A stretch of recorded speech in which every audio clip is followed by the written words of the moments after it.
দক্ষিণ দিনাজপুর জেলার সংশোধিত ভোটার তালিকা প্রকাশিত হলো। শনিবার দুপুর 1:30 নাগাদ বালুরঘাট প্রশাসনিক ভবনে জেলাশাসক বালা সুব্রমণিয়াম টি বিভিন্ন রাজনৈতিক দলের প্রতিনিধিদের হাতে এই তালিকা তুলে দেন।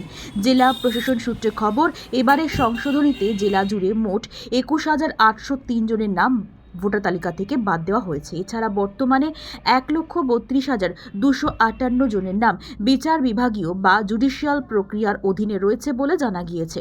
এই বিপুল সংখ্যক নাম বাদ পড়া এবং বিচার বিভাগীয় প্রক্রিয়ায় থাকা নিয়ে রাজনৈতিক দলগুলোর মধ্যে মিশ্র প্রতিক্রিয়া দেখা দিয়েছে।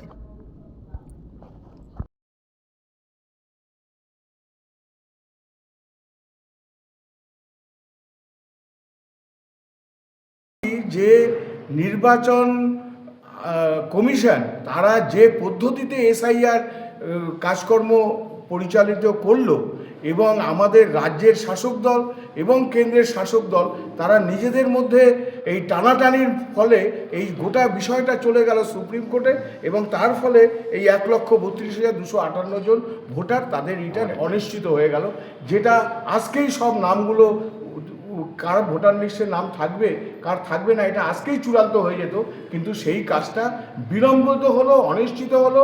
আমাদের রাজ্যের তৃণমূল কংগ্রেস এবং কেন্দ্রের বিজেপি এই দুই দলের নির্বাচন কমিশনের উপর নানাভাবে কেউ চাপ সৃষ্টি করছে, কেউ প্রভাবিত করছে, তার ফলে এটাকে সুপ্রিম কোর্ট হস্তক্ষেপ করলো এবং হস্তক্ষেপ করে তারা নিজের হাতে দায়িত্বটা নিয়ে নিল। শাসক দল ইয়ারোর মাধ্যম দিয়ে অবৈধ ভোটার রাখার যে চেষ্টা করেছিল, আজকের যে পাবলিশ হয়েছে সেখান থেকে স্পষ্ট আরেকবার প্রমাণিত হচ্ছে।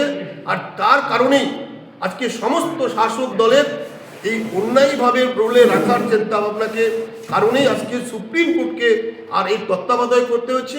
আর জুডিশিয়াল প্রক্রিয়া থেকে আজকে এদের আর পরবর্তীতে নিশ্চিত হবে তারা কি করবে। আপনারা কি মনে করছেন যে বাদ গেছে সেটা সঠিক? নিশ্চিতভাবে আমরা তো বারবার বলেছি প্রচুর অবৈধ ভোটার ছিল, ডবল ভোটার ছিল, সিটিং ভোট ছিল এবং একাধিক জায়গায় এরা বারবার করেছে যে সমস্ত জায়গায় তারা ছাপ্পা ভোট করতে পারবে সেখানে তারা 100, 200, 300 ফলস ভোটার উঠে রেখিয়েছিল, যেগুলো এখন ধরা পড়লে এই নির্বাচনে তাদের জিতা খুব অনিশ্চিত হয়ে পড়ছে।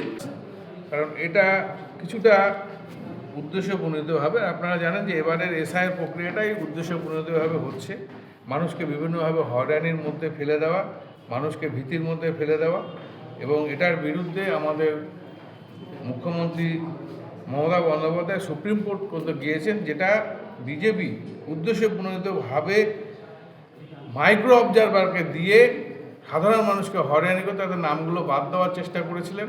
মমতা ব্যানার্জি সুপ্রিম কোর্টে গিয়ে যে তার বিরোধিতা করেছিলেন, সুপ্রিম কোর্ট সেই মমতা ব্যানার্জি আপিলকে মান্যতা দিয়েছেন এবং মানুষের যাতে নাম বাদ না যায়, সুপ্রিম কোর্ট মমতা ব্যানার্জির যে আবেদন ছিল সেটাকে গ্রহণযোগ্য মনে করে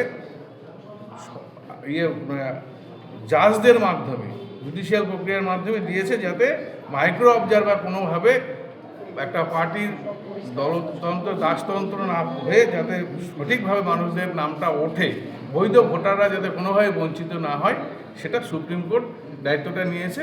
সেটা আমরা ভাবছি যে এটা সঠিকভাবেই এবার প্রকাশিত হবে।